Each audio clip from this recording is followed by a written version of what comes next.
Chapter 1. A telegram from Count Dracula. It was early autumn in the year 1895. Alfred Sackville-Jones and Lord Ernest de Boy were sitting in front of an open fire in Alfred's apartment. On the table lay a heap of bones, all that remained of the meal they had just eaten. Licking a finger, Alfred got to his feet.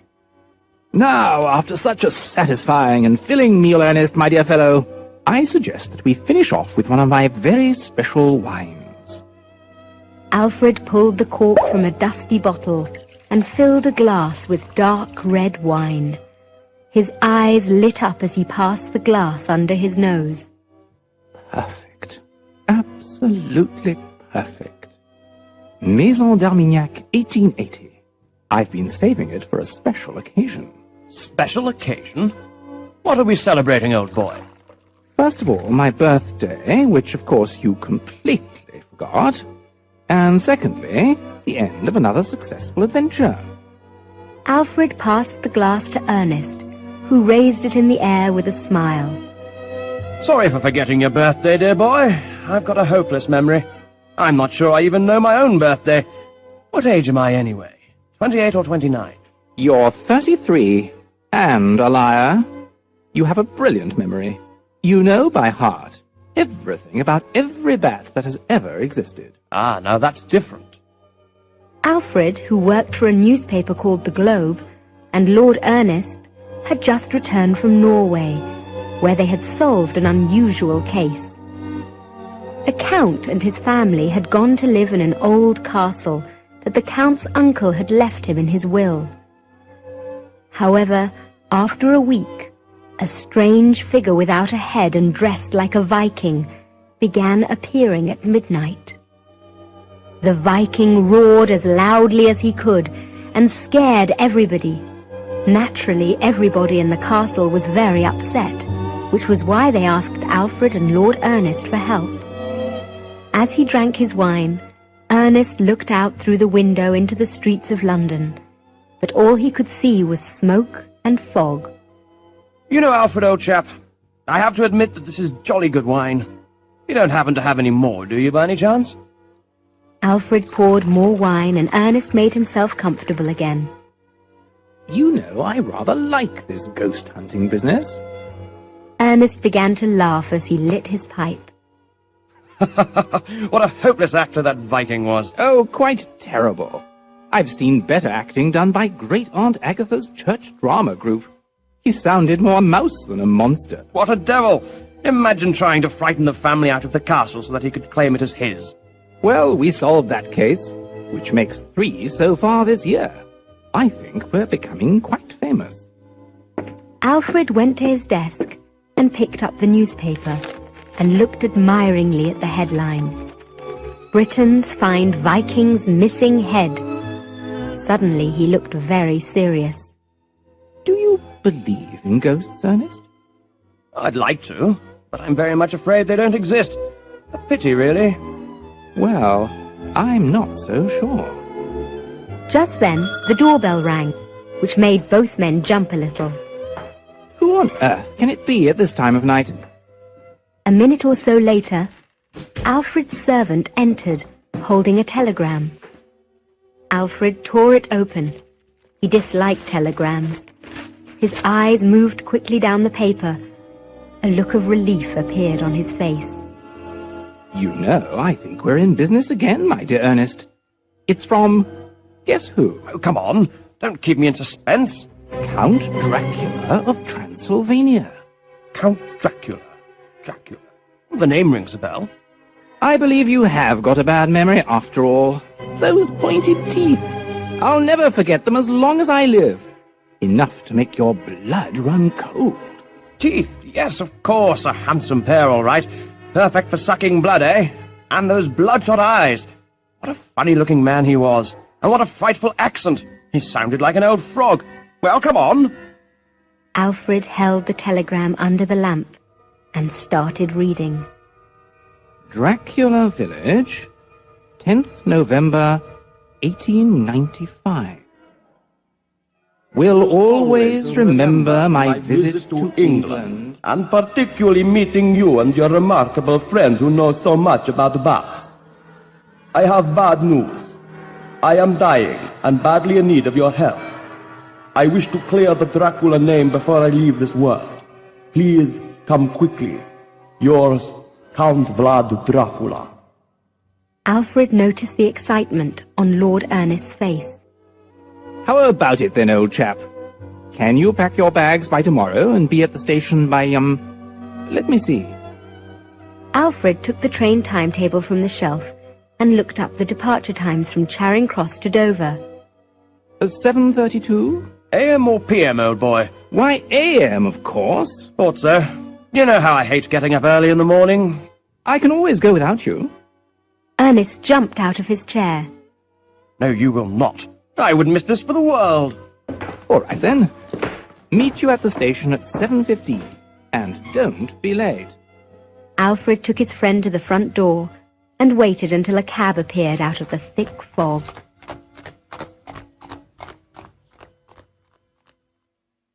The next day, on the train to Dover, Alfred was reading an early morning newspaper. The headline on page 3 caught his eye. Ernest, look at this. Vampire Count dead. Ernest half opened his eyes and looked sleepily at his friend. What's that? Count Dracula of Transylvania died this morning in his castle near Vilcha, Transylvania, after a short illness.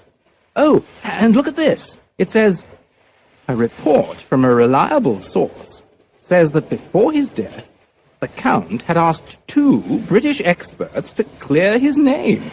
Good heavens, news travels fast. Well, now that he's dead, I suppose there's no point in going on. The newspaper nearly fell out of Alfred's hands. What are you saying? I'm certainly not going back.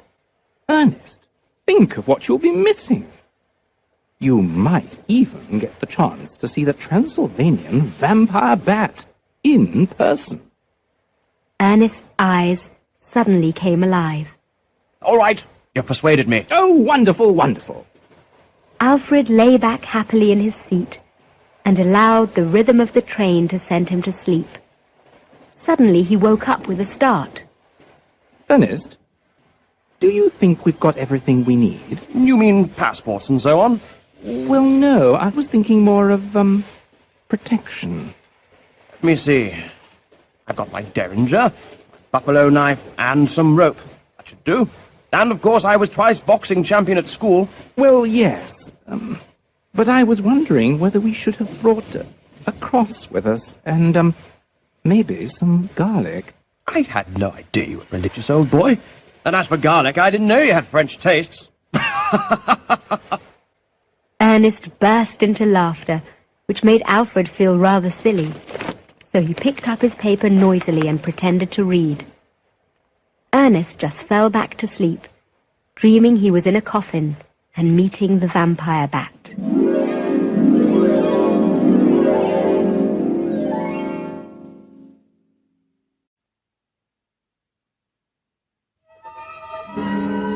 Chapter 2. A Visit to Count Vlad. The journey across Europe was long and tiring.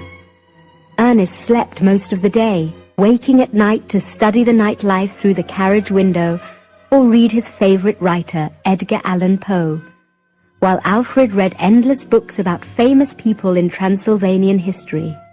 By the time they reached Vienna, he knew all there was to know about every Dracula back to the 16th century. As the train made its way deeper into Dracula's country, Alfred was just finishing the 5th and last volume of A Complete History of Transylvania.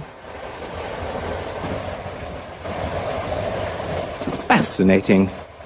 It was partly thanks to him that the Turks didn't conquer the rest of Europe. They say he was a fearless officer, loved by his men.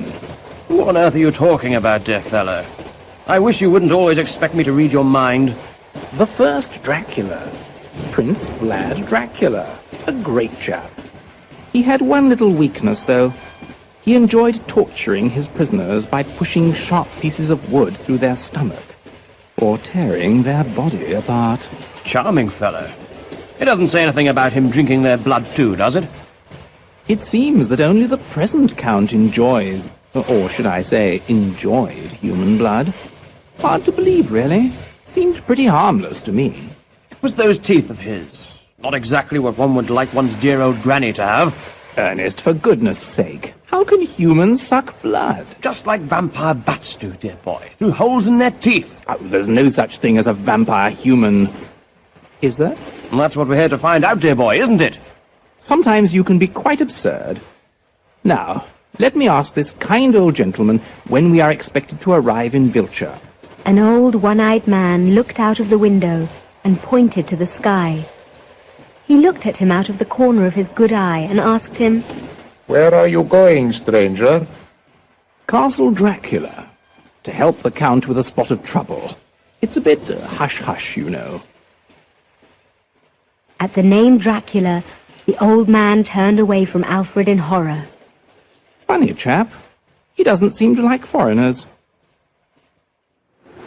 4 hours later, just as the moon was appearing above the top of the mountain, the train pulled into Wiltshire station.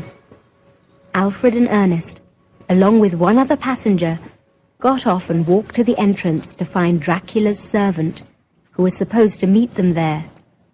I hope he got our message. I don't fancy staying here the night.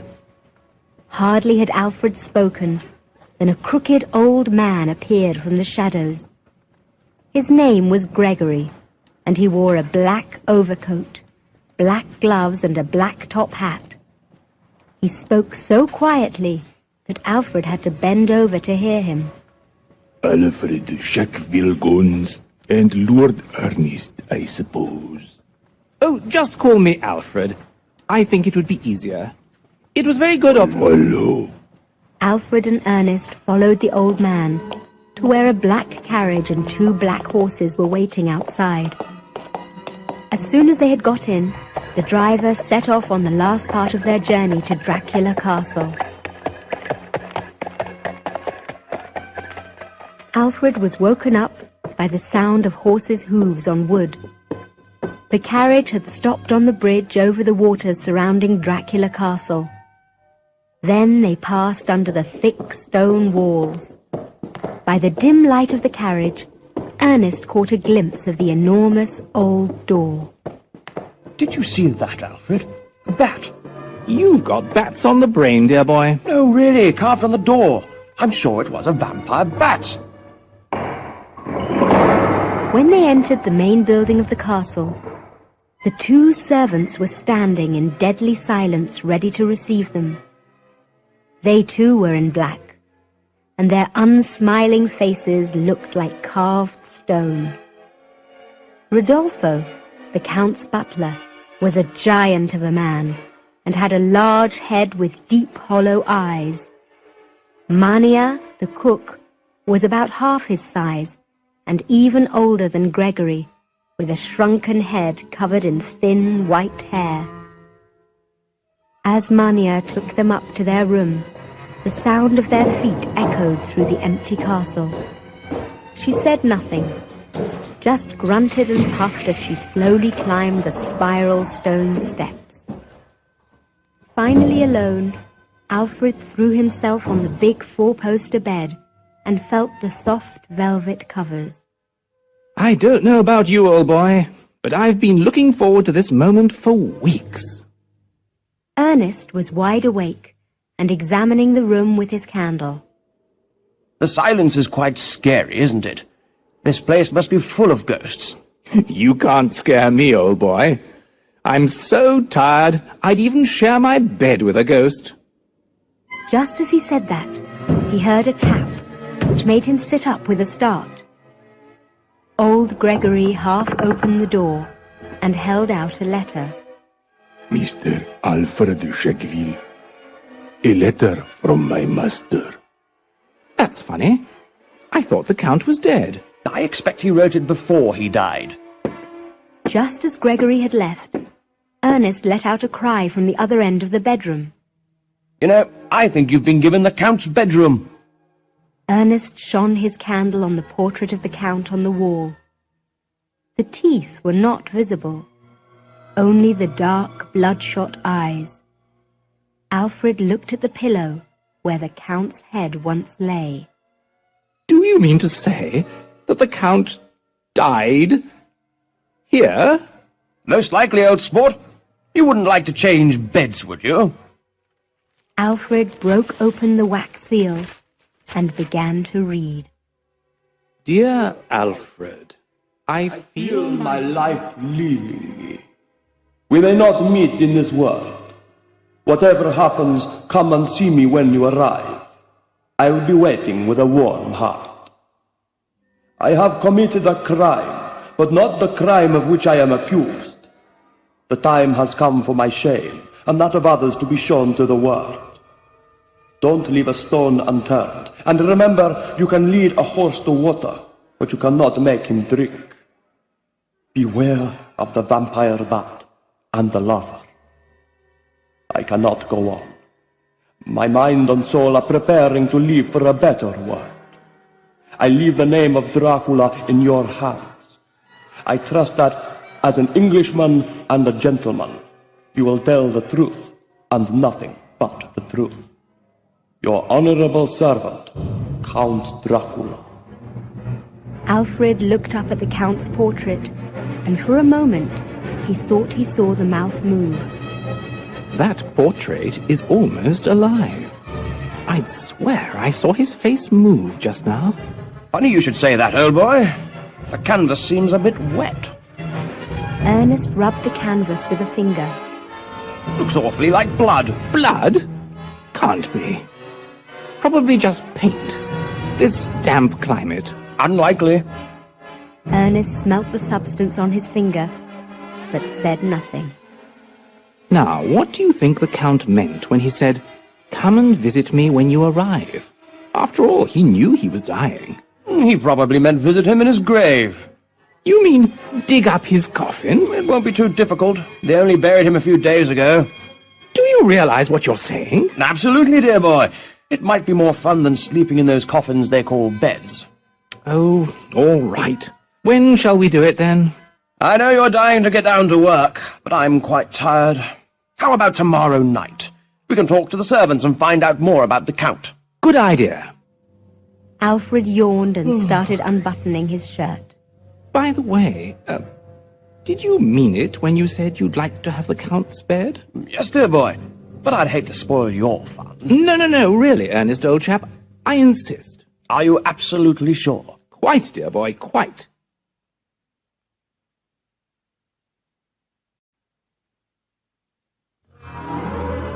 Chapter 3. The Man in the Black Cape. Ernest leant over Alfred, who was snoring peacefully. Boo! Alfred screamed and sent the covers flying. Then he saw Ernest. Oh, it's you.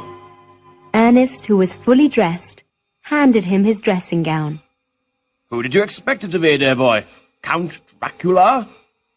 Alfred looked over at the portrait on the wall, which, in the daylight, seemed even more alive than ever, the manic eyes staring at him. Ernest gave him his razor and a shaving brush. Hurry up, old chap. It's way past breakfast time, and we've got work to do. Now, I've done a little exploring. I got Rodolfo to show me where the Count is buried. I'm afraid his English is a little basic, but he's got the general idea. Oh, you've cut yourself, dear fellow. Blood is running down your neck. As he took a handkerchief from Ernest, Alfred noticed the Count's eyes. Did they really light up at the sound of the word blood? The family graveyard is outside the castle, up a narrow path by the river. Beautiful spot. Wouldn't mind being buried there myself. They went down to the dining room and sat at an enormous wooden table, loaded with eggs, steak, cheese, liver and fish, along with bread, butter, honey, jam and coffee. During the meal, Mania and Rodolfo hovered over them like enormous bats with trays of food. Towards the end, Old Gregory staggered in, carrying logs for the fire. Alfred saw his opportunity.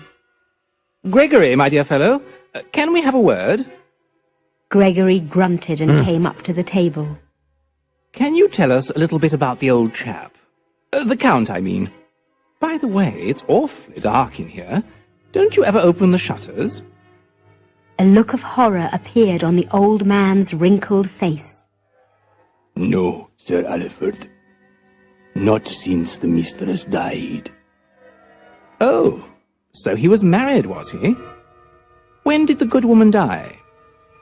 45 years ago, Sir Alfred. 45 years ago?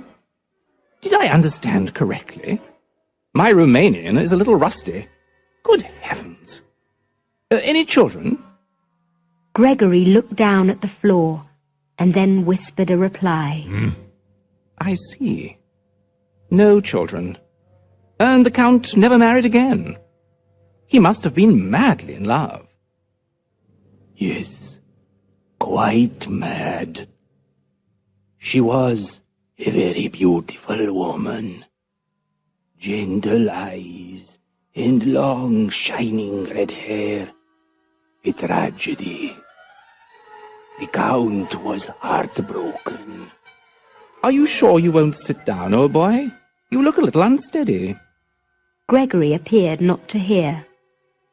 When she died, the Count swore never to see the light of day again. After that, he only went out at night, on Warrior, his white horse. When there was a good moon and a clear sky, of course. Fascinating. Now, how did these nasty rumors start? About that vampire nonsense? Suddenly, Gregory became very excited. The master was a good man. Oh, I'm sure he was, old boy. But all these dead people with funny teeth marks on their necks, who or what made them? Gregory waved his thin old arms in the air. Not the master! Not the master! Oh, calm down, old chap. You'll do yourself an injury. I believe you. Gregory got down on his knees and took Alfred's hand, which Alfred found rather embarrassing. Sir Alfred Jacques-Vilgones, I would die for the master. Quite sure you would, old boy. Fine. Now we're going to need some spades. Any chance you could find us a couple? Spades? Yes, you see, Lord Ernest wants to go looking for truffles. Well, no. Actually, we have to see the Count. He told us to, in his letter. Gregory drew away from Alfred. It's the only way, really. All right, Sir Alfred. But Rodolfo must not know. Gregory looked round in the direction of the servants' rooms. Oh, of course, we won't say a thing. Oh, and by the way, could you open the castle gates at about midnight tonight? Yes, Sir Alfred. Anything for the master. That night, Alfred and Ernest met as planned near the castle gates. As promised, Gregory turned the wheel to let them out. A strong wind had got up which roared through the valley. They followed the path with difficulty, as the moon kept hiding behind large black rain clouds.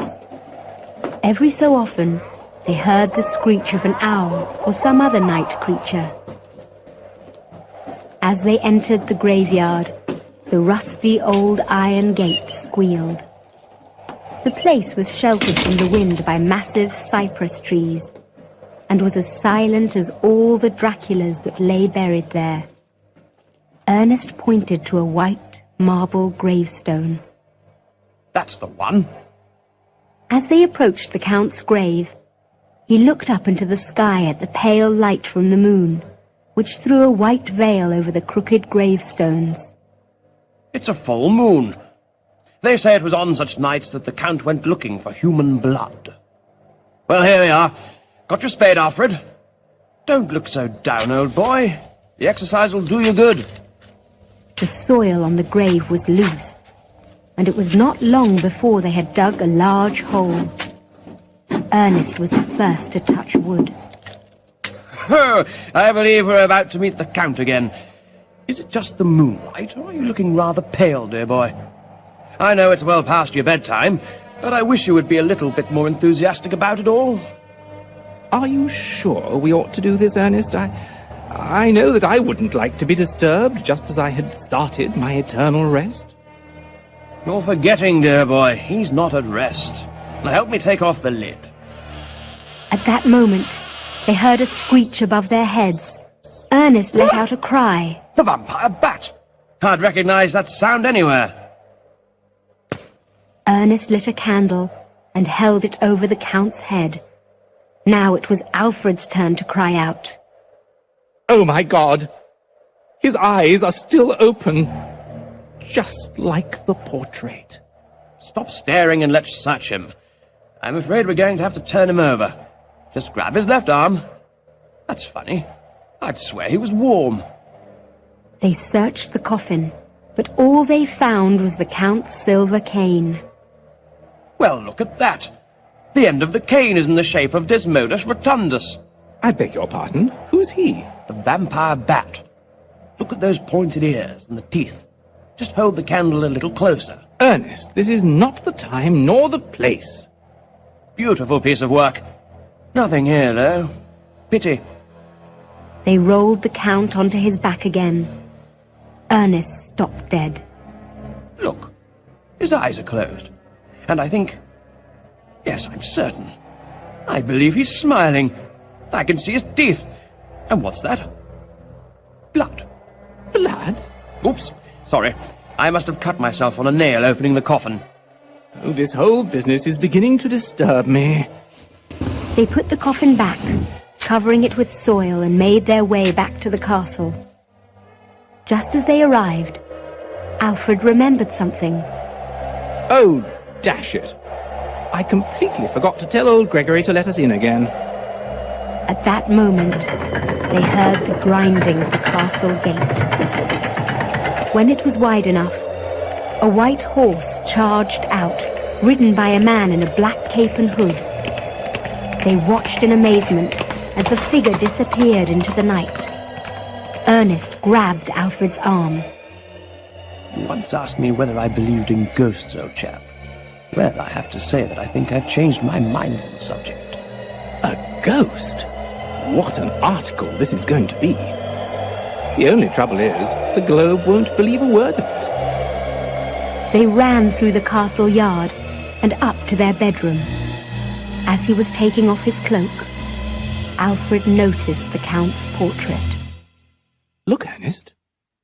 The Count's face. It seems so much more peaceful than before. Almost happy. Who's imagining things now? It looks like an ordinary portrait to me. Well, that's exactly what I mean.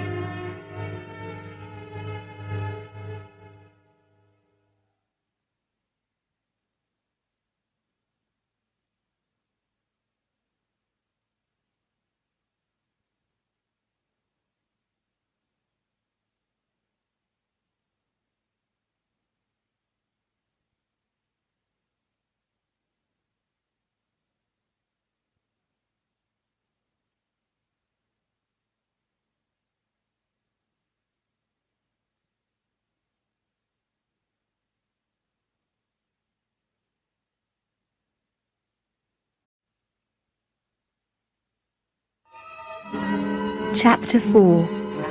Dracula's Village. The next morning, it was Mania who served the two men breakfast. Rodolfo was nowhere to be seen. Concerned, Alfred asked Mania where he was, but she was not one to waste energy on words. Rodolfo sick. Oh dear, poor fellow. It's the climate. Awfully damp. Almost as bad as England. Well, give him our regards, will you? By the time he had finished, Mania had already shuffled out of the room. A jolly nice chap, Rodolfo. Takes life a bit too seriously, but... Alfred, don't dead people usually look sort of grey and, well, lifeless? Don't ask me. You're the expert on death, old boy. I like to avoid it myself. Makes me feel rather insecure. The Count had red cheeks, as if he were alive. How very strange. He looked as dead as a doornail to me. Probably put rouge on him. Undertakers like to have their customers looking their best on the big day. Yes, maybe. By the way, I had a funny dream last night. We were at the Dracula cemetery digging up the Count. That was no dream, old boy. It really happened. No, wait. We stopped for a rest. And you were sitting on a gravestone eating a sandwich. Eating a sandwich? I'd never eat a sandwich sitting on a gravestone. I know you wouldn't. It was only a dream. Anyway, suddenly the coffin lid began to open, very slowly, and out came long white fingers with pointed nails, followed by the head of the Count, his eyes shining in the moonlight. When he was half out, he looked up at us, and his mouth opened in a broad smile, and I could see his teeth dripping with blood. Suddenly, he spoke in his funny Romanian accent. Welcome, my friends. I am happy. But before he had time to finish the sentence, there was a horrendous screech, and down flew a vampire bat, which landed on his shoulder. It was the screech that woke me up. Very unfortunate. I don't have many dreams, and I really wanted to see how this one would end. I'm rather glad you didn't. You said scream. About what time? I couldn't go back to sleep, so I lit a candle to read a bit of Edgar, and I happened to look at my watch. It was precisely 2:34. Why? Well, at about that time, I heard a scream too. A long, blood-chilling scream that seemed to rise from the very heart of the castle. It sounded hollow, as if it was coming from the bottom of a well. Quite disturbing. Yes, it was rather. It hasn't affected your appetite, though. Quite the opposite. I haven't had an appetite like this for years. I do recommend this fishy stuff. Very tasty with brown bread and butter. Alfred, old chap, this whole business is awfully good fun, isn't it? Screams in the night, ghosts on white horses. What next? I must say you have an odd idea of fun. As for ghosts on horses, I'm not convinced. Though the resemblance was quite astonishing, I must say. Well, I suggest we go into the village and try to get some information from the locals. Just as soon as you've had your fill of that fishy-looking stuff. Ugh.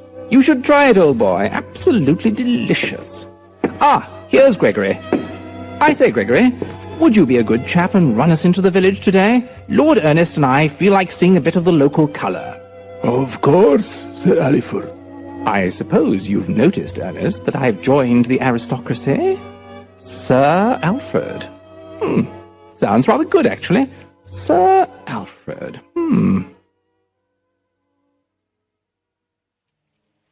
The village was miles from anywhere, cut off from the rest of the world by tall, snow-topped mountains. It was pouring with rain, and the main street was deserted, apart from the occasional wet bundle running from one doorway to another. They decided to go straight for the inn. Ernest pushed open the door and entered a dimly lit room full of heavy wooden tables where some of the locals were drinking and talking. An oil lamp hung from the wooden ceiling. When Gregory and the Englishman entered, silence fell like a heavy cloud. Alfred raised his hand and smiled at the silent watchers. Good day to you all. Frightful weather, isn't it? Jolly fine inn. My compliments to the landlord. Ah, my dear sir. The barman, I suppose. A large man with a red face and white apron was standing by a barrel. Yes? I'd like to buy these fine fellows a drink. And if you have a moment, I'd be grateful if you could give us some information. I'm a journalist, and my friend here is a historian, and we are writing a history of the Dracula family. At the sound of Dracula, heads turned towards the foreigners. You'd better ask some of them. The barman indicated the drinkers at the tables. Now, who'd like to have a little chat about the Dracula family? No one answered. After a minute or so, a young man with fiery red hair rose unsteadily to his feet. You mean the vampire family? I'll tell you about them. Come over here and sit down. Ernest and Alfred pulled up 2 stools and sat opposite the red-haired man, who seemed a bit drunk. Jolly nice of you, old chap. The Count likes human blood, especially the blood of young women, just like his wives who died mysteriously years ago. What do you mean, mysteriously? She was found dead with tooth marks on her neck. It is believed that they were done by her husband. He killed her then, just as he killed my sister last night. What did you say? Last night? Yes, and she's still up there with the marks on her neck for all the world to see. Count Dracula may be dead, but he can still kill. My sister, my beautiful sister. She's dead, and I'm certain that he killed her. The man began to sob into his drink. Steady on, old chap. Sorry to hear about your sister, but these are quite strong accusations. Have you any proof? Just then, an old man with a country face spoke up from the next table. That man doesn't know what he's saying. He's from another village. The Count was no vampire. He was a good man. He loved the people of the village. I'll never forget the winter of '82. It started to snow in September and didn't stop until April. The people were starving. What did the Count do? He opened up his stores to the people and kept all of us alive. He nearly starved to death himself. The Count is no vampire. Very interesting. So, how do you explain the deaths and the teeth marks? The man stopped for a moment and thought. The vampire bat. Ernest suddenly showed interest. He had learnt the word for vampire bat in Romanian. What's that about a vampire bat? Alfred told him what the old man had said. I think we should go and see this young girl. I say, old fellow, you said your sister was killed by the Count. You wouldn't care to prove it, would you? The drunken young man got to his feet and dragged them to the staircase. They stumbled up, the man talking to himself all the time. We had to bring her here. She was very ill, coughing blood. This was the nearest village with a doctor. Dr. Mogorsky would... They reached the bedroom door. Inside, they could see the body of a young girl laid out on a bed, with a sheet covering the lower part of her body. A woman of about 40 was crying beside the bed. On the other side of the bed, an old man in a black suit was gathering up some surgical instruments. The drunken man fell into the room. Look!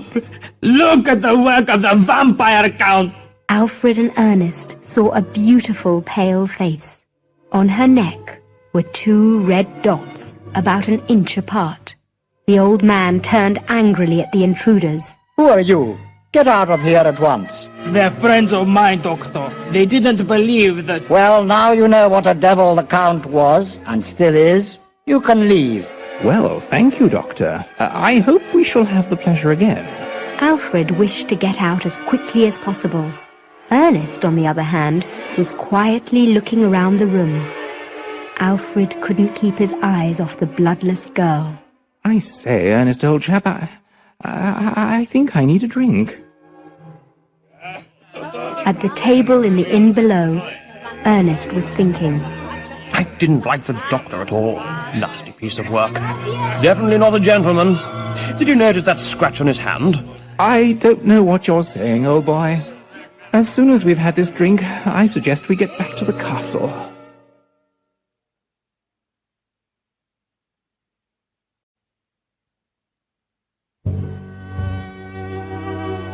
Chapter 5. The Search. Back in Dracula Castle, Alfred and Ernest were sitting in front of a blazing fire after yet another wonderful meal, this time of roast goose and apple pie with cream on top.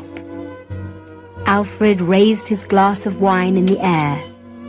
I would like to drink a toast to the Count and his superb hospitality. And his excellent taste in wines. The old fellow certainly knew how to eat and drink well. As for Mania, she's an absolute treasure. You know, Ernest, I'm a little bit worried. The evidence does not seem to be in the old chap's favour, does it? A figure looking like the Count rides out into the moonlit night, and 2 hours later a girl dies with 2 teeth marks on her neck. It can hardly be a coincidence now, can it? The question is whether we believe in ghosts or not. As you know, I'd love them to exist, but my logic tells me that they don't. Therefore, that person on the white horse could not have been the Count. So who was it? Well, it certainly wasn't Mania or Gregory. And the only other person in the castle is... Good thinking, old boy.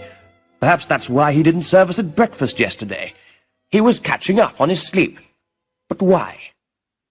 I can't help feeling that the answer must be in the Count's letter. Ah, I've got it here. Let's see. Don't leave a stone unturned. Stone. We have to look under stones. You can lead a horse to water. Suddenly, a scream just like the one they had heard the previous night was heard faintly echoing through the castle. Alfred shivered. Did you hear it? I certainly did, old boy, and I think it came from outside. They ran out into the castle yard, but there was nothing to be seen except the well. They stood wondering where the sound could have come from. Alfred pointed to the well. Do you see that enormous stone covering the well? How on earth do they get the water out? Interesting question, old boy. And what's that thick piece of wood for? Ernest, come here, quick! Alfred was holding his ear to the stone. What is it? I can hear something like an animal in pain, crying, or... No, it's more of a moan. Can you hear it? Sorry, can't hear a thing. I think your mind's playing tricks on you, old boy. It's probably the rumbling of your stomach after that delicious goose. Let's get back inside. It's freezing out here.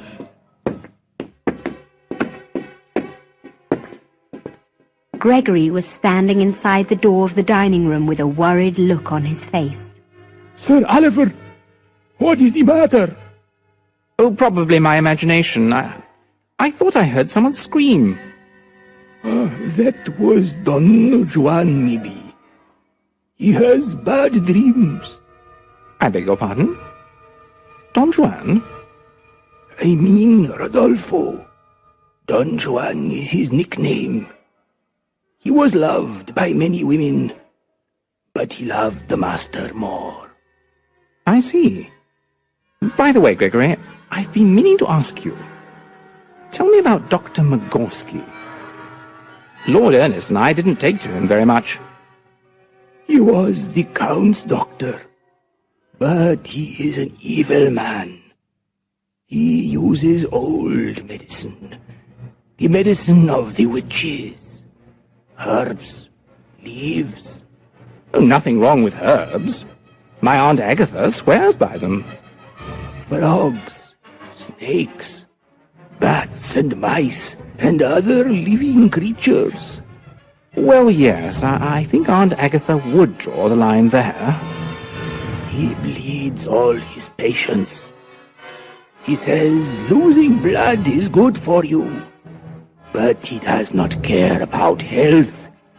He is a greedy man who loves only money. Thank you very much, Gregory, old fellow. Bleeds his patience. Good night, Sir Alfred. I am an old man, and must sleep. Oh, of course, old boy. Sweet dreams. Alfred told Ernest what Gregory said. Ernest was intrigued. It becomes more interesting by the minute. I suggest we go for a walk before breakfast when our minds are clear and try and sort this out. Ernest, old boy, what has got into you? I thought you liked sleep. I wish you'd have pity on me. I'm exhausted. My dear fellow, we're on a case. We can't waste time sleeping. The next morning, Alfred and Ernest got up early and went out into the yard for a walk. Through the thick mist, they saw Rodolfo near the well, carrying a tray of food. Alfred was surprised. That's funny. What's Rodolfo doing? I didn't ask for breakfast in bed. Rodolfo had laid the tray on the well top and was holding an enormous piece of wood. Alfred called out. Rodolfo turned with a look of shock on his face. Bright and early, I see, Rodolfo. Or should I say Don Juan? I wanted to ask you about this well top. How do you get the water out? The well is not used. The Count put a stone over it many years ago. I see. What is that piece of wood for? Rodolfo seemed angry. This well is not used. The wood is rotten. Looks fine to me, but I won't argue with you, old fellow. Now I must leave. Of course. Oh, don't forget your tray. Those eggs and that bacon look good. Perhaps we should have breakfast now, Ernest. Rodolfo took the tray and went quickly towards the kitchen. Come on, Alfred. Stop thinking of your stomach and let's go for that walk. I suggest we visit the Count. The Count? Yes, I feel he may give us inspiration.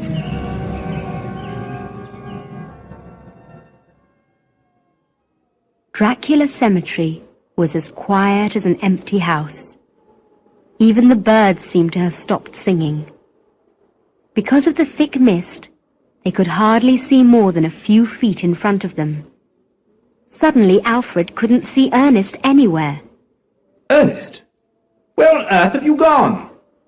There was no answer, just the echo of his voice. He called again, and this time got an answer. I'm over here, dear boy, at the Count's grave, and I found something rather interesting. Just keep talking, will you? In that way I might be able to find you.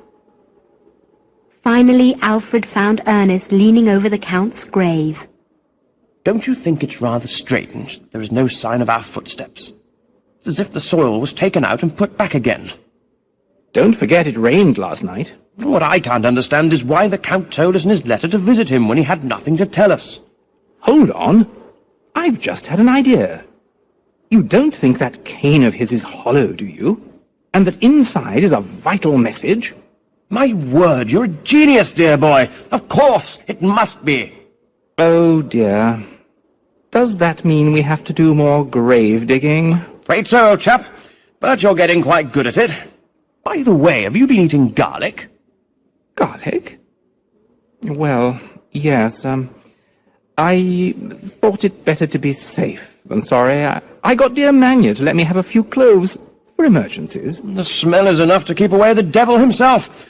As for the vampire bat, he wouldn't dare fly within a mile of us. Come on, let's go and have breakfast.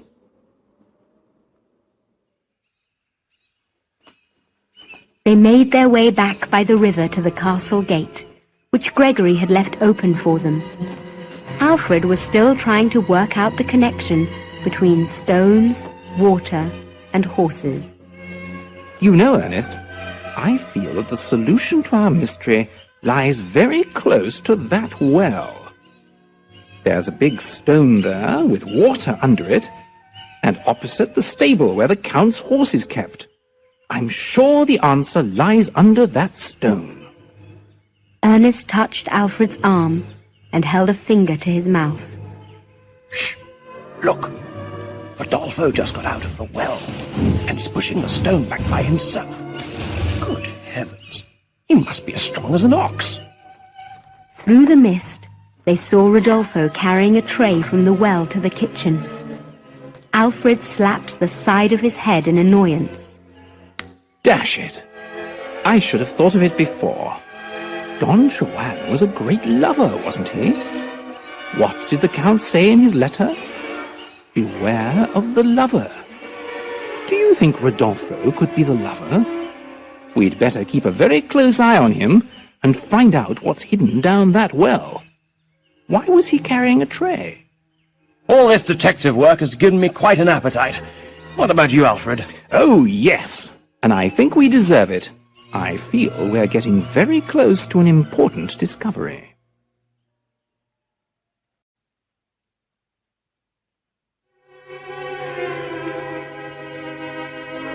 Chapter 6.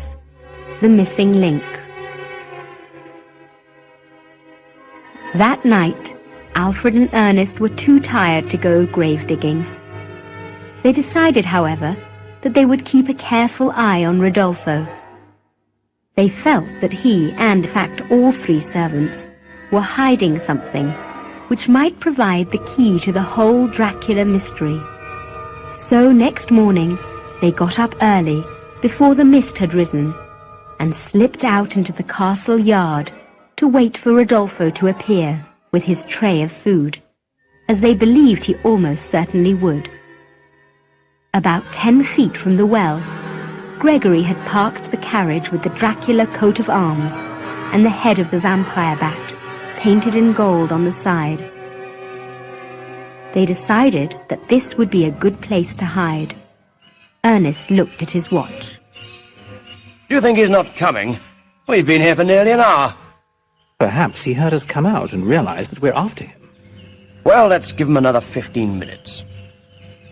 They waited another 15 minutes and were about to give up when they heard the kitchen door slam shut. I think it's him. Sure enough, Rodolfo appeared, carrying the same tray as on the previous day. But instead of stopping at the well, he walked straight to the carriage. Ernest and Alfred began to feel uneasy. However, when he reached the driver's seat, he stopped and laid the tray on it. Then he returned to the well, and using the thick piece of wood as a lever, pushed back the stone. He came back for the tray, and, to their surprise, climbed into the well and disappeared. Alfred whistled to himself. I think this is our opportunity. Let's follow him. Alfred reached the well first. He could hear the sound of Rodolfo's boots on the stone steps as he went deeper into the well. At some point, they seemed to just fade away. Alfred looked in, but all he could see was a black hole. I say, I don't fancy getting in there. Looks like the way down to hell. Ernest struck a match and held it over the hole. They could make out spiral steps built on the side of the well. There was nothing to hold on to, and the steps looked wet and slippery. So if either of them fell, he would almost certainly go hurtling down to a sure death. Ernest got into the mouth of the well. Be careful, the steps are all wet and slimy. Step by step they climbed down into the darkness, feeling their way as best they could by leaning against the well wall. Suddenly, Alfred saw Ernest fall. For a moment he thought he had seen the last of his friend, and he expected to hear the fatal splash. Instead, he heard Ernest's voice coming from the well. Then he realized what had happened. There was a large hole in the wall, and Ernest had fallen into it, and was now lying on the floor of what, by the looks of it, was a passageway, which led somewhere underground. Are you all right, old chap? Well, just about. I thought I was on my way to meet the Count for a moment. Where the devil are we? Your guess is as good as mine. The home of the vampire bat, I should think. Hold on a tick. I can just make out a dim light at the end there. Ernest got to his feet and felt his way along the passage to a door which was slightly open. Inside they could hear Rodolfo's voice and the grunts of some kind of animal. Ernest pushed the door slightly. There's only one way to find out. Let's go. He opened the door just enough to see what was happening. Rodolfo had his back to them and was facing someone sitting on a chair. He appeared to have a spoon in one hand, feeding a baby. The room was warm and comfortable, with expensive Persian carpets on the floor. Rodolfo got up to put more wood on the fire, revealing the ugliest creature they had ever seen. One side of its face was twisted and shapeless, and its arms and whole body were all bent and moving out of control. uneaten food and meaningless sounds were coming out of its mouth. Alfred could not help exclaiming, Good heavens! What is that? Rodolfo was speaking to the creature as if it understood what he was saying, but could not reply. Alfred pulled Ernest's arm. I think we ought to go. Rodolfo must have sensed someone was there, because he let out a wild cry and started to run towards them. Ah! You devils! Father said I should trust you because you are English gentlemen. But everybody hates the Dracula name, and you are no different. You want a story for your newspaper. You don't care about the great family, Dracula. Well, I'm going to kill you. Rodolfo reached the two men and was about to lift Alfred into the air when Ernest threw his bolas, which was made of thick string with 3 metal balls tied to the ends. The bolas went right around Rodolfo's legs. Alfred was thrown into the air and Rodolfo fell forward onto the floor. Ernest threw the end of a piece of rope to Alfred. Here, grab the end of this and tie him up before he recovers. Bravo, Ernest, old fellow. Where on earth did you learn that little trick? Didn't I tell you I spent 3 months with the rebels in Argentina fighting the dictator? I brought that little fellow back with me. Between the two of them, they managed to tie up the struggling Rodolfo. Ernest was afraid he was going to break the rope, but it soon became clear that it was too strong for him. When they had finally got him under control, Alfred started to speak. Now, Rodolfo, old fellow, I'm frightfully sorry to have to do this, but you simply must understand. We're here to help you. No, you're just like the rest. Look, old fellow, why do you think the Count asked us over here? Now, I think you'd better tell us the whole thing. The creature in the corner let out an animal cry. I suppose it was he who was making the screams in the night. Who is he? I suppose it is a he. Rodolfo said nothing, just boiled with anger. Then he spoke. Well, you know now, and I cannot kill you, so I might as well tell you the whole story. That is the Count's son. The Count's son? Yes. He is 45 years old. He should have died, but... Hold on a tick. 45? But the Countess died 45 years ago. You mean that she died giving birth to that gentleman over there? Yes. Radu is the heir to the Dracula estate. He should now be Count Dracula.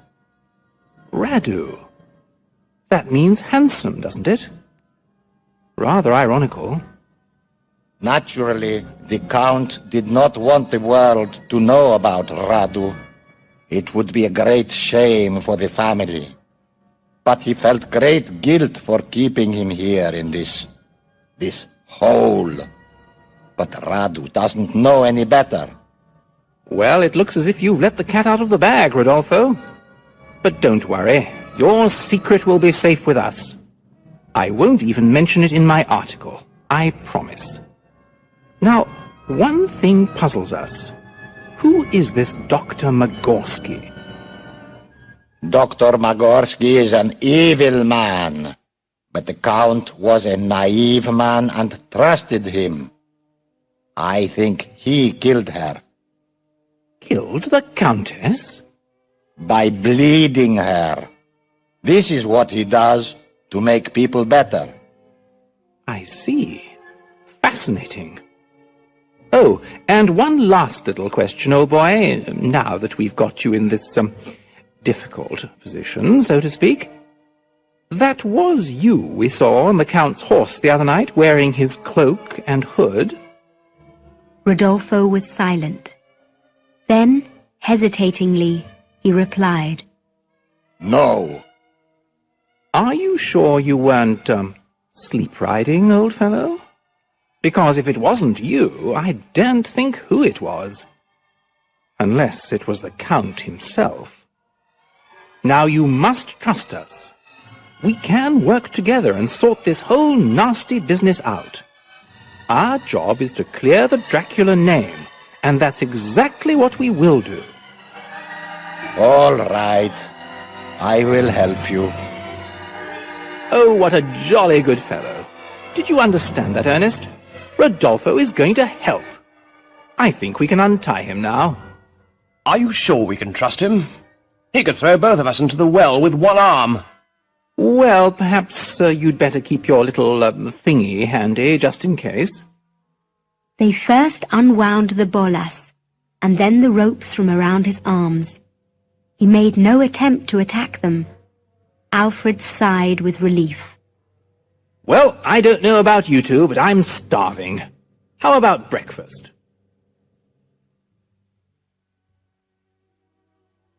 When Ernest and Alfred were having breakfast, Alfred was still unsure of the situation. There are still a lot of questions unanswered, aren't there, old boy? I mean, who was that chappie on the horse? Now, we don't believe in ghosts. Or do we? I'm not sure we can trust Rodolfo. He may have been lying, or at least not telling us the whole truth. Might he still throw us down the well or something? Oh, no, no, no. Rodolfo's a fine fellow. I think we need to investigate the doctor. All this bleeding, nasty business. Well, in that case, I suggest that after breakfast we get old Gregory to pop us into the village so that we can get to the bottom of this Magorski fellow. Ah, Rodolfo. A superb breakfast as usual. I hope you didn't just accidentally drop a few spoonfuls of cyanide into the coffee. Rodolfo did not reply or smile. Funny about foreigners. They can't take a joke.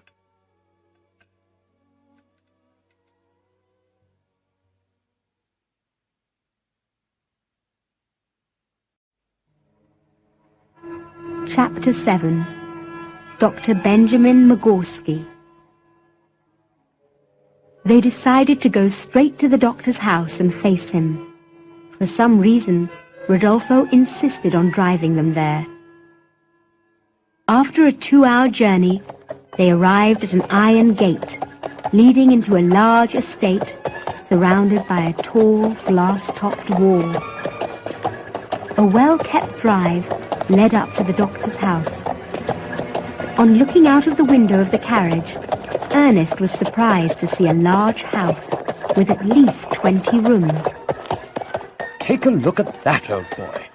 He's not doing too badly for a country doctor. A house like that must be worth a fortune. The door was opened by a servant. After a long wait, the doctor, who was still an extremely handsome man, with long silver hair brushed back on both sides of his head, came into the room. Surprisingly, he spoke excellent English. I believe we've met before, gentlemen, under less happy circumstances.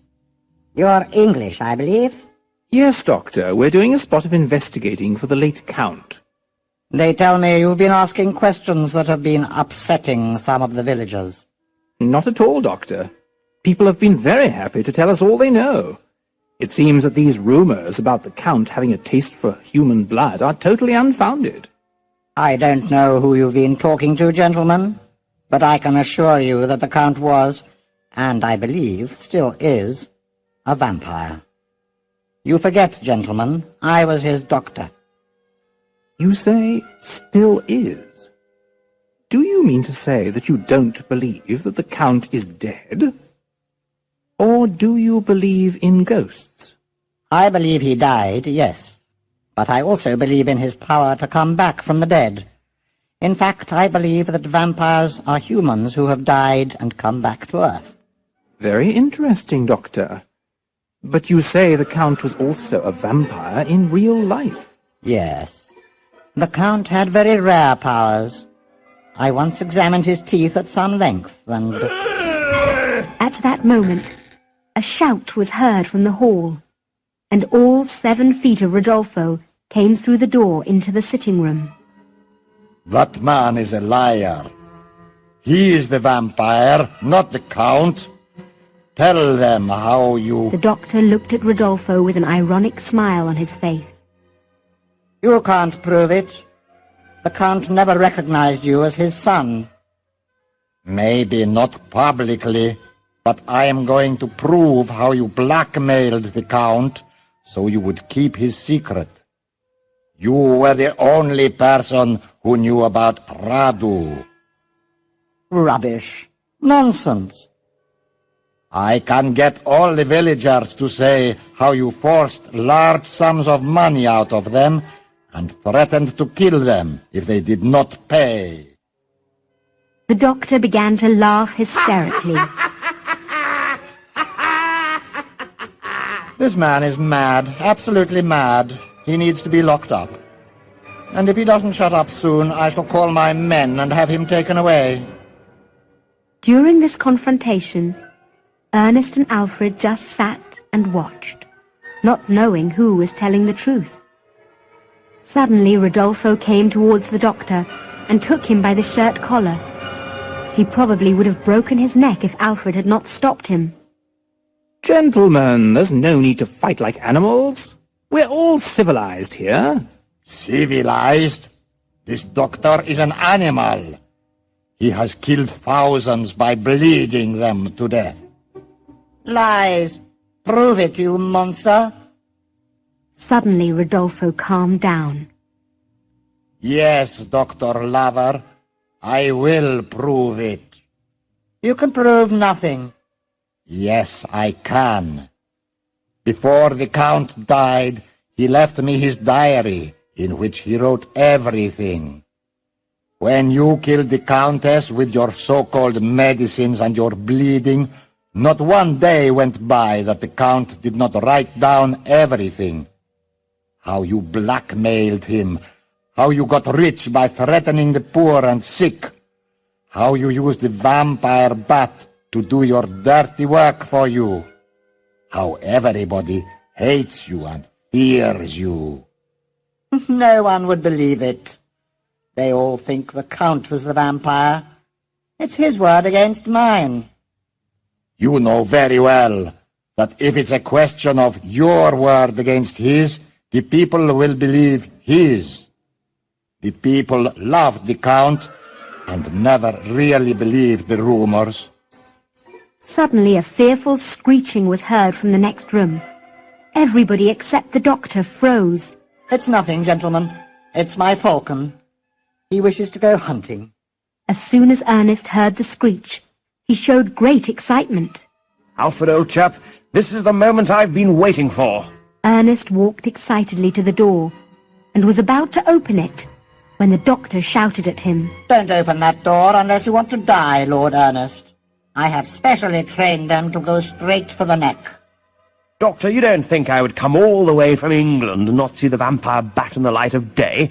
After all, I am a specialist. I warned you. No sooner had Ernest opened the door than a loud flapping of wings and the screeching of a starving bat was heard, and an ugly creature with pointed wings and a squashed nose with black hair sticking out of it flew wildly at Ernest.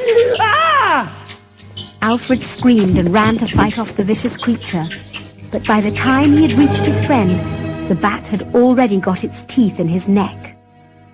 To Alfred's surprise, Ernest just stood there while the creature got its fill from his neck. Alfred did not know what to do. Soon the bat drew out its teeth from Ernest's neck and sat on his shoulder like a parrot or a tame bird. Do you know, Alfred, old boy, I think this is the most exciting moment of my life. How many people back in England can say that they came in such close contact with a Desmodus rotundus? But won't it kill you, dear boy? Good heavens, no. Of course, if I were one of the doctor's patients and it fed off me 3 times a day, I wouldn't last long. The doctor stood in admiration, listening to the man talking about his bat so casually. A beautiful creature, Doctor, but also a deadly one, if you let it be. You have them well trained, Doctor. You don't mind if I see the rest of the family? At that, Ernest went into the doctor's laboratory and looked up at the ceiling. Sure enough, hanging upside down on a wooden bar were 4 more vampire bats. Alfred by now had wrapped a scarf around his neck and was holding it tightly with both hands. How many people have you killed, Doctor, to keep your little family alive? Yes, they are my family. I love them more than any human being because they love me with all their heart. They are faithful, not like women who love you today and leave you tomorrow. All those people, they were going to die anyway. I couldn't save them. Nobody could. How could you be so sure, Doctor? I think we should let the police decide on that. Don't you think, Alfred? Absolutely, old chap. I suggest we go right now.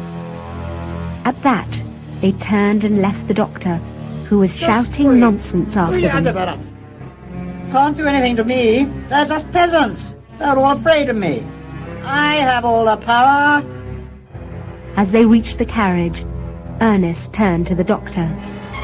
Well, goodbye, Doctor. It was a pleasure. We shall meet again soon. Oh, and one more thing. You won't need to feed one member of your family tonight.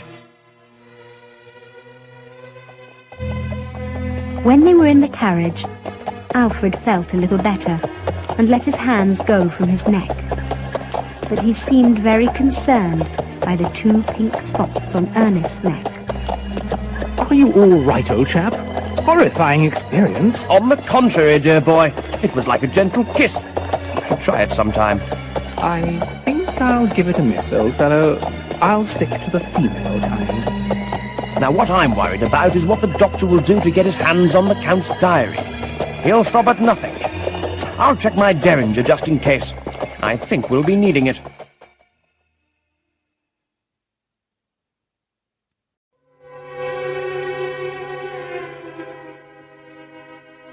Chapter 8. The Lover. By the time they left the doctor's, it had begun to snow, and by the look of the dark clouds there was going to be a storm. So they decided not to go to the police that night.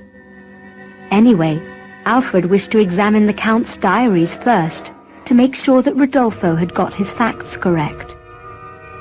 Alfred had 2 things on his mind that he had not had a chance to talk to Ernest about. He leaned towards Ernest so that he could be heard above the noise of the carriage and the rising storm. Did you notice, Ernest, that Rodolfo called Magorski Dr. Lover? I'm afraid I missed that, old boy. Why? Do you think that the doctor is the lover the Count mentioned in his letter? Suddenly the sound of horses approaching the carriage was heard, and then a shot rang out. Ernest quickly stuck his head out of the window. Through the falling snow, he could see 3 riders. I think we're being attacked by the doctor's men. I hope you're a good shot, old boy, because it's the only gun we've got. Rodolfo was now going faster, and the carriage was rolling dangerously from side to side. Another shot rang out, and they heard a cry from Rodolfo. At that, Ernest started climbing out of the window, much to Alfred's concern. Be careful, old boy. They're out to kill. I'm afraid you're going to have to join me, dear fellow. You don't stand the chance of hitting any of them in here. So, both men climbed out onto the carriage roof. Rodolfo had been shot in the arm, but was still able to drive the horses. After nearly being thrown off the carriage 3 times, Alfred finally managed to get onto the carriage roof. He lay down on his stomach and aimed. His first shot knocked one of the riders off his horse. Ernest looked around in surprise. I say, well done. You never told me you were such an ace. The other 2 riders followed for a short distance and then dropped behind. Alfred relaxed, but was not happy. This doctor will stop at nothing to keep the world from finding out the truth. I think we've got a rather unpleasant few days ahead of us. Jolly good, sir. I was beginning to think things were getting rather boring. They reached Dracula Castle without any further adventures. Rodolfo was bleeding badly, but Ernest, who knew quite a lot about first aid, cleaned and dressed the wound. While this was going on, Alfred thought it was a good opportunity to get some straight answers from Rodolfo. Rodolfo, did I hear you say that the Count was your father? And if so, why are you pretending to be his servant? I should have told you everything from the beginning, but I have learned to trust nobody. I am the son of Mania. The Count married her secretly. He brought a priest from far away so that no one would know. But the Count never treated me like a son, more like a servant. That made me bitter, and I hated the Count for that. But I loved him as my father. I see. Now, what about Nagorsky? Why did you call him Dr. Lover? It is a name he hates. When he was young, he loved a beautiful woman from Vilcha, and they were going to get married. But she left him for another man, a rich man from the town. And after that, people made fun of him by calling him the Lover. It was that which made the doctor hate women, particularly young and beautiful women. I am sure now that the Lover killed the Countess. Doesn't the Count mention it in his diaries? No. You see, the Count was such a kind man that he could not believe that others could be evil. He did not know how jealous the doctor was of him. He did not even hate the doctor for blackmailing him. The Count was the kindest man. But you say he treated you badly. Yes. You see, my mother is not an aristocrat. She is nobody, and so I too am nobody. But I have the Dracula blood in my veins. That is hard to accept. Now, this is all jolly interesting, Rodolfo. But who was that fellow on the horse the other night pretending to be the Count? Rodolfo looked at the ground, and his pale, bony face went red. I lied to you. It was me. I have a confession to make. I helped the doctor spread these rumors about the Count. I would ride the Count's horse through the village whenever the doctor told me to, so that everybody would think it was the Count. What I did was terrible, but I wanted to hurt the Count for the way he treated me. And it appears that you did. Well, there's no point in crying over spilt milk. The important thing is to keep those diaries safe for the police, and try and prove that you are the Count's son. Does he mention it anywhere in his diaries? No, I have read them all. I can't believe that if the Count was such a kind man, he would not recognize you as his son. We've got to search the castle high and low. Ernest, do you have any ideas where the Count could have hidden a letter or a will or something? Ernest, who was warming himself in front of the fire, looked thoughtful. Well, it was your idea, really, old boy. You thought the Count's cane might be hollow. Yes, of course, I'd completely forgotten. Deliberately, perhaps. You don't share my interest in coffins, do you, old chap? So, it looks as if we've got work to do tonight. In this weather? Sometimes, Alfred, you surprise me. You call yourself a reporter, and yet you like putting things off. Yes, tonight. Not that I think we'll see the vampire bat, I'm afraid. It's too cold. Well, at least that's one good thing. After supper, they again set out with spades. This time Rodolfo came with them, though he had a great fear of ghosts. The snow was falling in large flakes, and the wind was bitterly cold. By the time they reached the cemetery, everything was so white that they could see their way without lamps. It took them about half an hour to dig down to the Count's coffin. At the sound of his spade on the coffin, Rodolfo jumped out of the grave. I am sorry, Sir Alfred, but the rest you must do alone. I agree with you, old fellow. I can't stand this part. To tell you the truth, I just keep my eyes closed. I leave it all to Ernest. He enjoys it. The snow was falling so fast that already a white layer covered the top of the coffin. Ernest was removing the lid. I wonder if we'll see the end of my dream. Have the white fingers started to appear then? Ernest laughed and pulled off the lid. Ernest could not believe his eyes. The Count's face seemed younger and more alive than ever, and the eyes had opened again. For a moment he thought the Count was going to speak. Alfred, can you help me turn the Count? I can't find the cane. Do I have to? They both lifted the Count over, and underneath found the cane. That's funny. I thought I left the cane on top of him. Ah, well, let's see if all this was a waste of time or not. Ernest began to unscrew the handle. When he had finished, he turned it over and tapped the end. Sure enough, a piece of thick paper fell out the end. Bingo! What does it say on the top, Alfred? I can only just see, but... Yes! Last will and testament, I think. Wonderful. Let's put the Count back to rest, hopefully for the last time. When they had got him laid on his back, Ernest noticed something very strange. Good heavens! His eyes have closed, and his face... What about it? It actually looks dead this time, but it's as if he's smiling. If I believed in ghosts, I'd swear that he knew everything that has gone on in the last few days. But you don't. Do you, Ernest?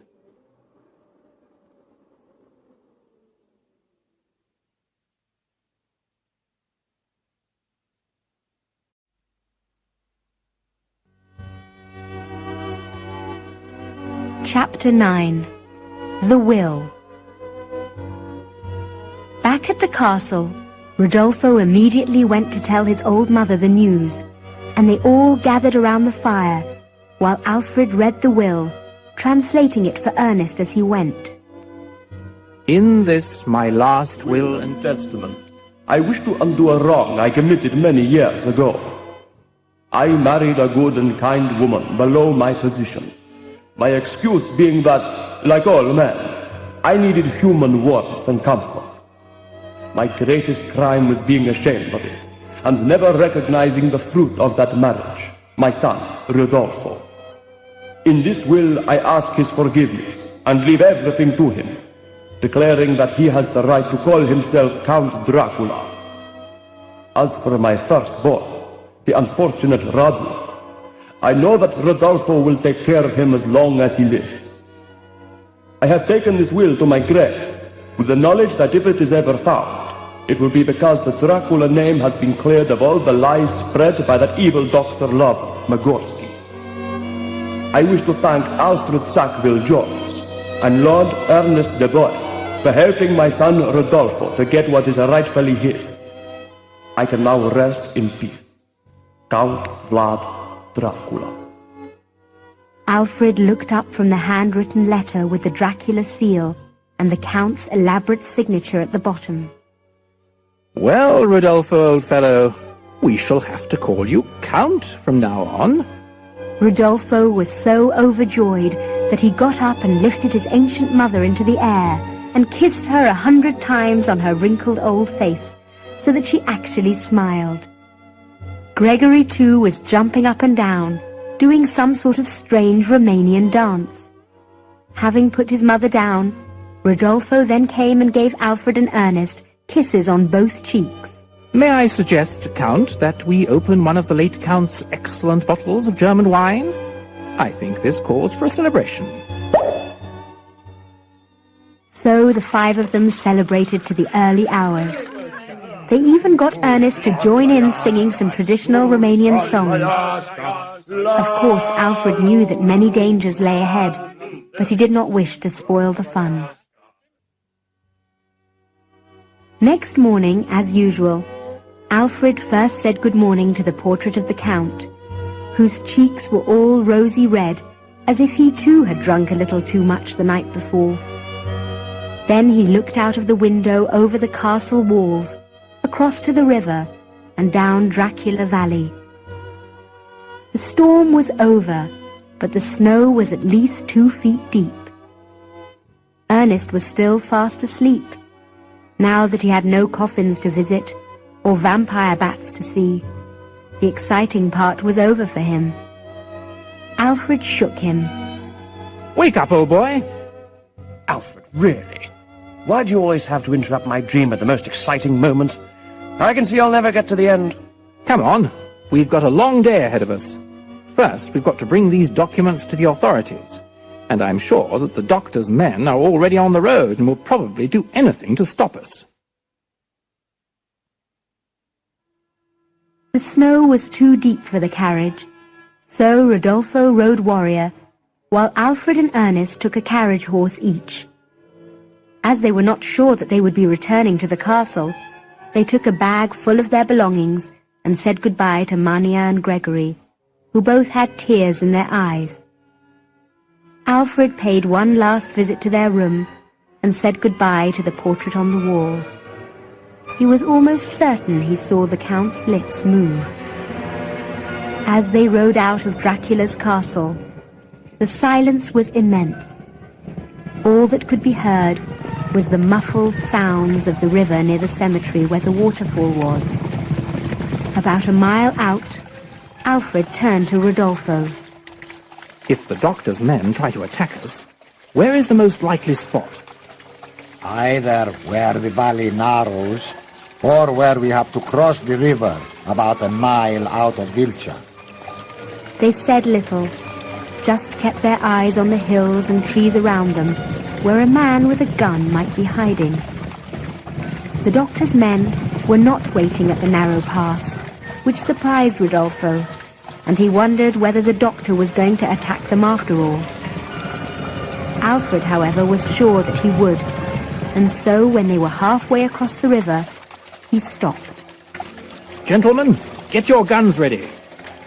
No sooner had he spoken than a gun appeared from behind a tree, and a shot rang out.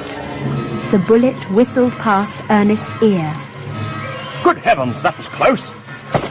They jumped off their horses and ran for shelter. They could now see that there were 3 attackers. Ernest, who had more experience fighting than the others, took charge. Rodolfo, is it possible to cross the river at any other point?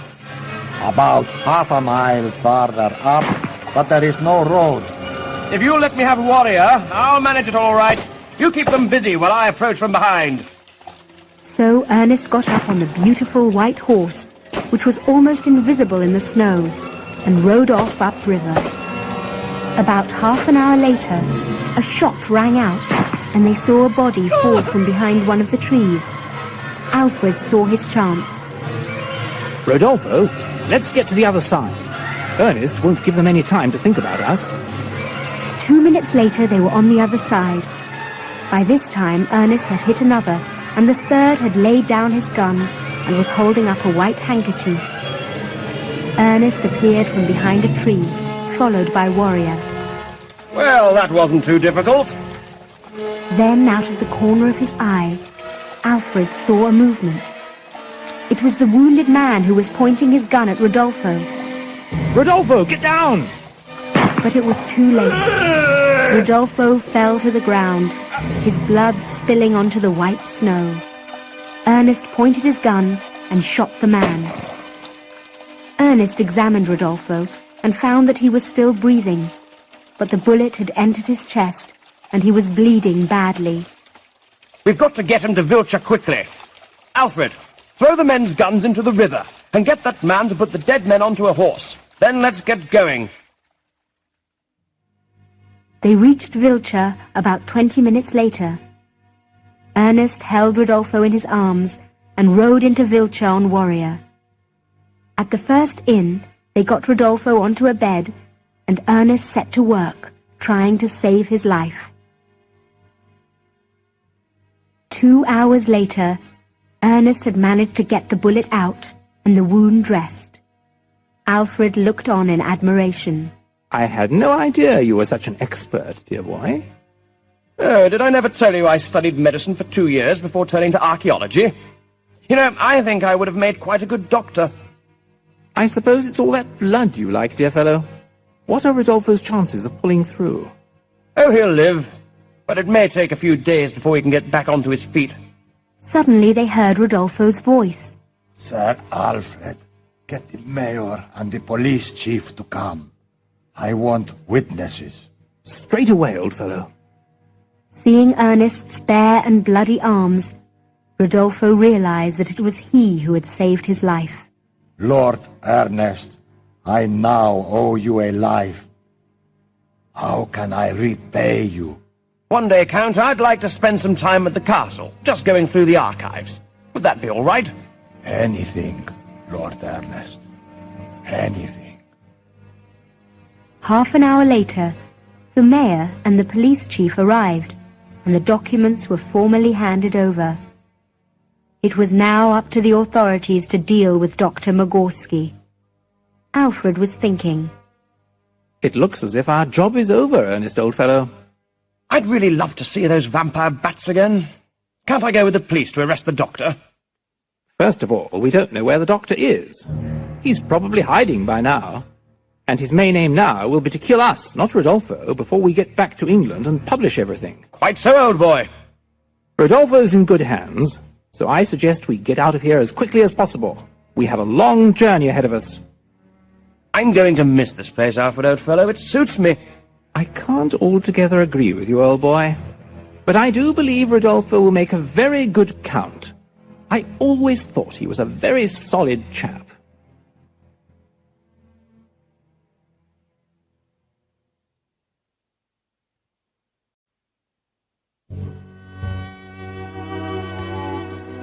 Chapter 10. The End? Alfred and Ernest said goodbye to Rodolfo, who could not thank them enough, and caught the 3:30 from Vilcha to Craiova, where they planned to pick up the train to Vienna. They of course had no news of the doctor, and wondered whether he would use his money and power to send a team to try to kill them.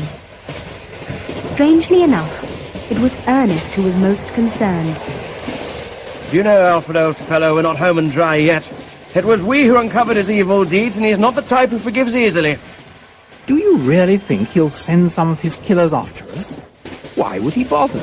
It's a question of pride and honor, and these foreign fellows think such things are terribly important. Alfred had great difficulty thinking of danger. He was already imagining himself back in his room in London. What's the first thing you'll do when you get back, Ernest? What a question. Let me see. Yes, I think I'll open a bottle of your finest wine, dear boy. What'll you do? I'll go for a walk through the fog of London and stand on Tower Bridge and watch the boats go underneath. Ernest laughed. Really, Alfred, you're such a sentimentalist. They arrived in Craiova at about 6 and had to wait an hour for their connection. They were waiting on the crowded platform when Alfred saw a man he thought he recognized. Ernest, do you see that man over by the entrance? The one with the beard and the scar above his left eye. Does he ring a bell? Don't think so, old fellow. Probably my imagination. However, Alfred kept an eye on him and noticed that he too got on the train to Vienna. There was something suspicious about him. He was dressed like a man of wealth, but looked like a boxer.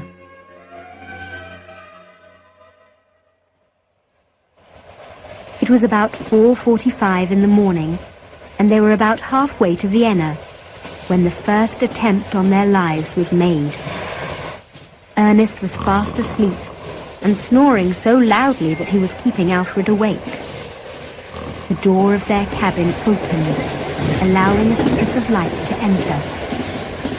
Alfred opened his eyes for a second and saw the man with the beard. He was holding a piece of rope in his hands and was obviously intending to strangle them both. Alfred wished he had put the derringer under his pillow, and also that Ernest was not fast asleep. He decided to wait and grabbed the man by the legs as soon as he got close enough to the bunk bed. Alfred was about to jump when he heard the man grunt and fall to the floor of the compartment. Ernest switched on the light and looked at the man lying on the floor, apparently dead. It looks as if I saved your life, Alfred, old fellow. It's a good thing I don't sleep as deeply as you do. But I don't. Don't what? Sleep soundly. You were the one snoring. I was wide awake. Snoring? Was I really? Ernest looked at the body. I'm afraid I broke his neck. Well, what can a chap do if another chap tries to strangle him in the middle of the night? I suppose we'll have to explain this mess to the guard. For the next 2 days, nothing unusual happened. It wasn't until they were outside Paris that the next attempt on their lives was made. They had got to know another passenger, a German by the name of Wolf Heinz. He said he was an ornithologist and was on his way to England to study a bird species there. Ernest, however, was quite suspicious, because that particular species of bird wouldn't arrive in England for another 2 months. It all happened when they were having tea and cakes in the dining car. Herr Heinz had arrived first and had already ordered. Alfred was delighted to see the cherry cakes and tea waiting. I say, Wolf, old chap, jolly nice of you. They sat down, and Wolf offered them a cake each. Ernest noticed that they smelt strongly of almond, and suspected that Wolf had put cyanide in some of them. Rather than cause a fuss, he pretended to knock the cake out of Alfred's hand. Frightfully sorry, old fellow. How clumsy of me. Good heavens. Look out there. That bird. Very unusual. What is it? Wolf looked out of the window and tried hard to see the bird, during which time Ernest changed his cake for the one on Wolf's plate. Then he winked at Alfred so that he understood what was happening. Oh dear, it must have flown away. When he turned round, Alfred and Ernest were pretending to be finishing off their cakes, which Ernest had put into his pocket. What lovely cakes, Wolf. Wolf joined in and ate his. On arrival in Paris, they saw an empty coffin arrive and leave with a body in it. Ernest looked at Alfred and smiled. Poor Wolf. And they did look like awfully nice cakes.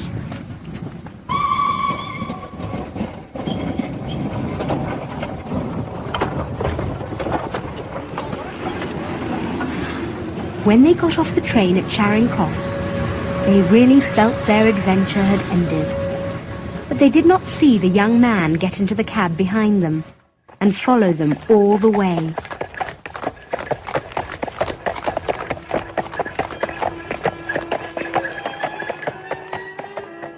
Suddenly a shot rang out. Alfred pushed Ernest to the ground. A man was standing on the pavement pointing a gun at them. Ernest was quite annoyed. Dear me. And I was so looking forward to a nice cup of English tea. The man in the street looked mad, his eyes moving wildly in his head. You ruined my father. You will pay for this. But by the time he had finished his last sentence, Ernest had got out his derringer and had shot him straight through the heart. They ran to the body, now lying in a pool of blood. In his pocket, Alfred found a passport with the name Nikolai Magorsky.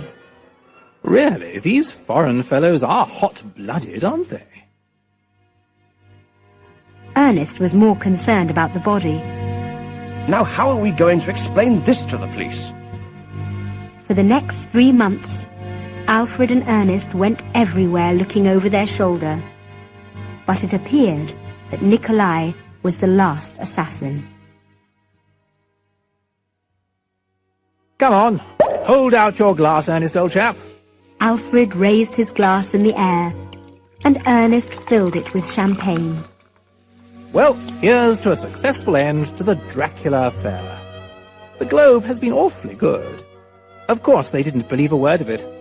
but they said that even as a work of fiction it was worth publishing. Oh, well done, old fellow. Yes, we're going to call it The Real Count Dracula in 10 episodes. I have to admit that I'm going to make a fortune. Well, I must tell you, old fellow, that you're not the only one who's had some success. I'm going to have an article published in the British Bat Society magazine on the vampire bat, and I've been booked to give talks on the subject all summer. Oh, how superb! Let's drink to the late and present Count Dracula. I wonder what happened to the doctor. Probably took one of his deadly potions. He had nothing to live for. Just then, there was a knock at the door, and Alfred's servant entered with a letter. Alfred opened it quickly. Ah, it's from Rodolfo. Let's see what he has to say. Dear Alfred and Ernest, I have some good and some bad news. The bad news is that my brother Radu died and was buried next to his father in the Dracula cemetery. The good news is that the doctor is dead. He was found with all the blood sucked out of him, with his horrible bats standing on his body. He died as he deserved to, in the way that he killed his victims. The other good news is that I am getting married and would like you to come to my wedding. I am marrying the daughter of a count in Craiova. I know it may not be possible for you to come, but it would make me very happy, as I owe you my life and much more. Your true and devoted friend, Count Rodolfo Dracula. Well, it is nice to know that everything turned out all right for him in the end. What about this wedding thing, then? Let's decide tomorrow. Have some more champagne? Some minutes later, there was another knock on the door, and Alfred's servant entered with another letter. Alfred opened it and looked at the name. Frankenstein. Have you heard the name Frankenstein before? Yes, I believe I have. Wasn't he that chap who created a monster?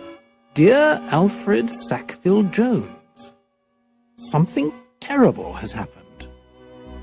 There have been reports that a family of monsters, looking like the monster my grandfather created, have been seen high up in a mountain in Switzerland.